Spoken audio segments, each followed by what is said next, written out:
mbokk yi ñu ngi leen di nuyu dal leen ak jàmm ci xibaaru diggi bëccëg gi musiba mbaba kumba am ca diwaanu Njaareem foofe ca Touba Mbacké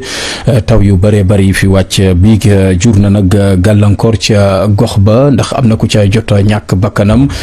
ci ab étage xaaju étage goo xamante ne daanu na ca Touba ndox ma nag foo ko natt weesu na ko nangu na fa quartier yu bëree bëri bassin de rétention bu Kër Jàng ball na ba ndox ma wutali dëkkuwaay ña ngay woote wàllu ca Touba Mbacké dañ ci teewlu Mamadou Matar Sarr.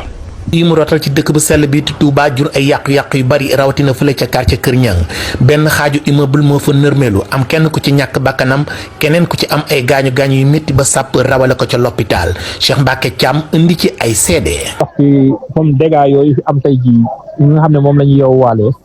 ndax taw bu mag bi mu doon taw fii ci dëkk bi yàlla dogal canal bi def refourement bu mag a mag boo xamante ni dugg ci biir kër gi daaneel seen miir yi. yaakaar naa li mu fi yàq ci ay kër yoo xam ne ni ay miir yi la jàpp di daaneel bâtiment yi ba yàlla dogal nag mu daaneel benn étage boo xamante ni xaaj bi moo daanu xaaju étage bi fekk ay nit a ngi woon ci biir tey jii loolu la ñu yeewaalee mën naa ne 6 heures du matin ba tey ñu ngi woon ci bâtiment boobu di ko dindi pour jot nit ñi nekk ci biir ba yàlla dogal nag jot nañ ci kenn sowe ko tul dinaa egg même bu ñu egsee ak renfort am wax dëgg yàlla am ay jàmbaar lañ jàpp ci ba ànd ak population bi bañ gis kenn ki avant ñu ñëw sax population bi génn nañ kenn ki mu am ay gaañu yu xaw métti sax yu métti lool ñoom biñ ñëwee waa sapeur rawale nañ ko ca hôpital ba ci lañ nekkaat nag mën naa ne 6 heures ba tey ñu nekkaat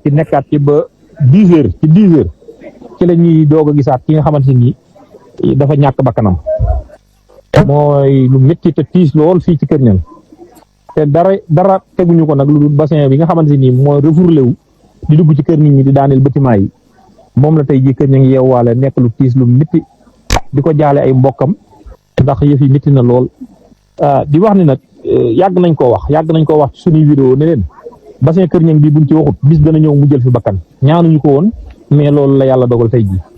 li xibaar yi ñu mujjee jot nag lu tolloog téeméeri milimètre ak ñeent fukk la taw ci dëkk bu sell bi di Touba quartier yu bëri lu ci mel ni Daaru Xuddoos marché Ocass Gare bu Ndaw Ngiraneen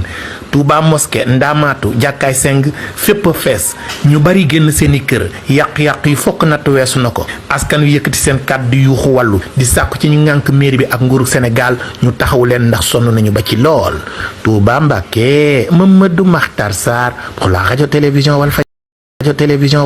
mu ngoog ñu ngi koy jaajëfal Mamadou Matar Sarr ca Touba Mbacké